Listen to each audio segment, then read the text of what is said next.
Group শ্রেষ্ঠত্বের লড়াইয়ে কাল শক্তিশালী ভারতের মুখোমুখি হবে বাংলাদেশ। জিতলে সেমিফাইনালে নেপালকে এড়াতে পারবে মারিয়া মান্দার দল। যদিও চ্যাম্পিয়ন হতে যে কোনো দলকে হারাতে তার দল প্রস্তুত বলে জানালেন কোচ পিটার বাটলার। গোয়ার পণ্ডিত জওহরলাল নেহরু স্টেডিয়ামে খেলা শুরু রাত ৮টায়।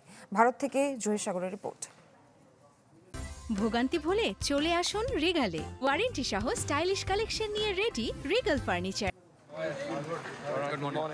ভোরের আলো সবে ফুটেছে। শিষ্যদের নিয়ে ডন ভাস্কো ইঞ্জিনিয়ারিং কলেজের ফুটবল গ্রাউন্ডে গুরু পিটার বাটলার। ভারত বধের কৌশল সাজাতে অনুশীলন শুরুর আগে অধিনায়ক মারিয়া মান্দার সাথে আলাদাভাবে আলোচনাও করেছেন ইংলিশ ট্যাকটিশিয়ান। দুদলের সেমিফাইনাল নিশ্চিত হলেও এই ম্যাচে নির্ধারিত হবে গ্রুপ শ্রেষ্ঠত্ব। গোল ব্যবধানে এগিয়ে থাকায় ড্র করলেও চলবে টিম ইন্ডিয়ার। তবে গ্রুপ চ্যাম্পিয়ন হতে জিততেই হবে বেঙ্গল টাইগ্রেসদের। তাতে শেষ চারে নেপালকে এড়ানোর সুযোগও তৈরি হবে। সেমিফাইনালে প্রতিপক্ষ হিসেবে কাকে পাবো এসব আমার কাছে গুরুত্বপূর্ণ নয়। চ্যাম্পিয়ন হতে হলে যে কোনো দলকে হারানোর সামর্থ্য থাকতে হবে, যা প্রমাণের দারুণ সুযোগ ভারত ম্যাচ। যারা এই অঞ্চলের ভালো দল, তাদের হারাতে আমাদের সর্বোচ্চ দিতে হবে। শুধু জাতীয় দল নয়, বয়স ভিত্তিক ফুটবলেও বাংলাদেশ ভালো করছে। আমাদের দলটাও দারুণ। প্রতিদ্বন্দ্বিতাপূর্ণ একটা ম্যাচ হবে।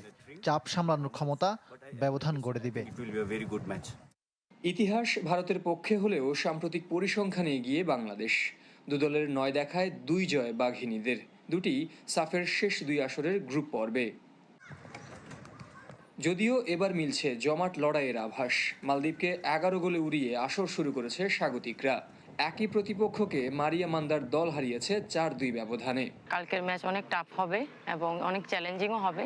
যিনি অ্যানালিস্ট আছেন উনি হয়তো অ্যানালাইসিস করে ফেলেছেন যে ওনাদের ইন্ডিয়া টিমে কি কি দুর্বলতা আছে, সেগুলো মানে ওই জায়গাগুলো ব্রেক করে আমরা চেষ্টা করব আক্রমণ করার।